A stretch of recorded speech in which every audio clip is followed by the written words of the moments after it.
Welcome back to the 100 Horror Films in 31 Days. This is day 4, and I got in 4 films. First up, I watched on Hulu, I think, Antebellum 2020, which was directed, looks like the directorial debut of Gerard Bush and Christopher Rentz. It's about a black woman who her life is played out in past, present, and future, with a lot of the storyline focused on her past, which you can interpret as a nightmare vision or a reincarnative kind of thing. But she basically suffered through slavery, in the Civil War, and that the main part of the film kind of focuses on that. The film does try to tie together the future and the present and the past with I guess you could call it a surprise ending. I think the movie's kind of a mess, to be honest with you. Um, it's just kind of haphazard and not really. I don't think it's well executed. It looks like Gerard Bush and Christopher Rentz. This was kind of their first directorial debut film. They and I think it's probably not a very good one. I give it a 5 out of 10. I thought it was okay, but I thought the execution was very, very faulty. I guess I'll just leave it at that. And kind of heavy handed. I mean, they spent a lot of time portraying the slavery period, torturing, the torturing of black people and things like that. I mean, we got the message. We just didn't need to be hammered over the head with it 3 or 4 times. But in this day and age, that's kind of par for the course. Moving on to something really good was The Phantom Carriage, Victor Nordstrom, a Swedish film. This is a Criterion release, 1921. Just a complex, beautiful film. For 1921, this film is a technical achievement. It's just a masterpiece. Um, Not just in terms of the special effects, which are fantastic, but the acting is very modern in the way it's presented. It's almost it could have this film could have easily been shot to me in the '60s.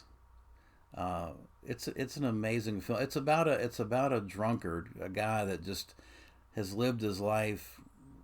He's just been an asshole his whole life, basically.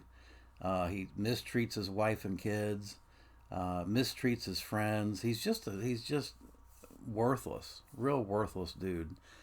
And then along comes Mr. Death, and Mr. Death shows up in his phantom carriage, which technically, it's amazing how they shot this with the ghost like imagery of the carriage. Uh, but anyway, Doctor Death comes, or Mr. Death, however you want to call him, and and then the story is basically he comes on New Year's Eve. On New Year's Eve, whoever's the last person to die has to become Doctor Death, and then spend the next year until the next New Year's Eve, collecting up all the people getting ready to die. But the film is once that happens, the film is told through the eyes of this man, and as he's reliving his life, good, bad, and the ugly.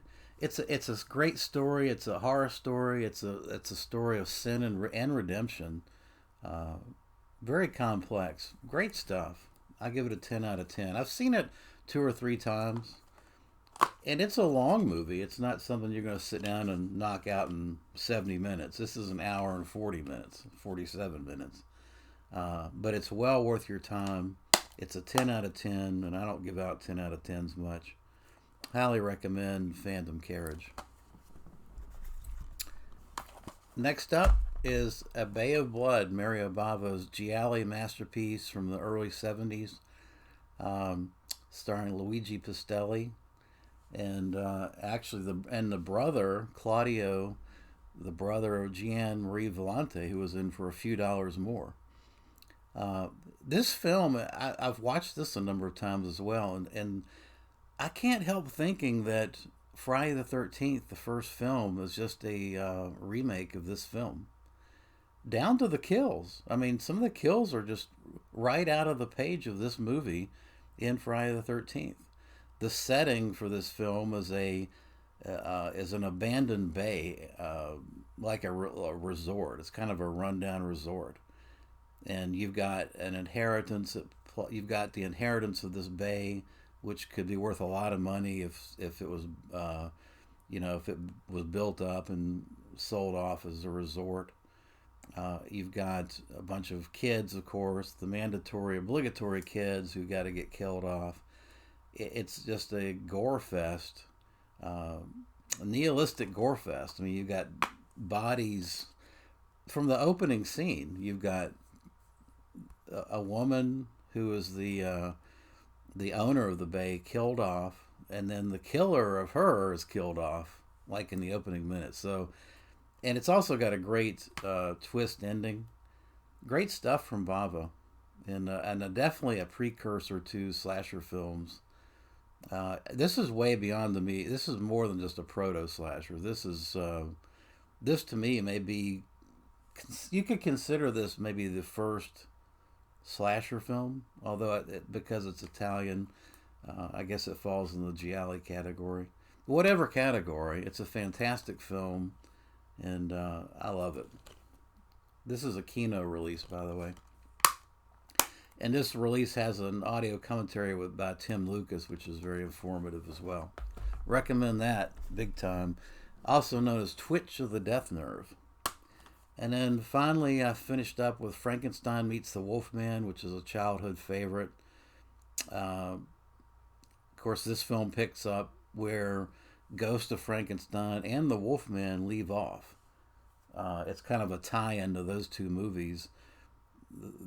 The Frankenstein monster is found kind of encased in ice, and the Wolfman, who is dead from the original film, somehow comes back to life, and eventually they meet up.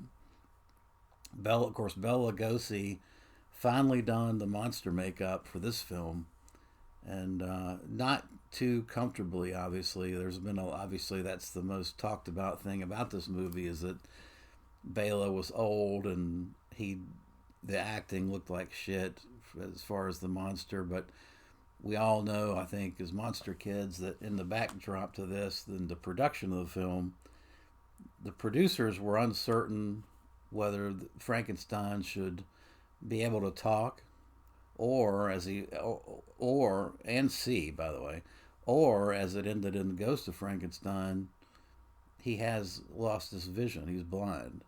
So in some of these scenes, you can see Bela's blind. Not sure, he's playing a blind monster. He's not sure, he can't see. And in some other scenes, he can see. Like, for example, it's actually in the movie. They shot it both ways, and it's in the movie. When the Wolfman encounters the monster, and Lon's asking the monster, well, where is Dr. Frankenstein's book? How to bring back life. It's clear Bela can see because he's leading Lon Chaney to the area where the book is.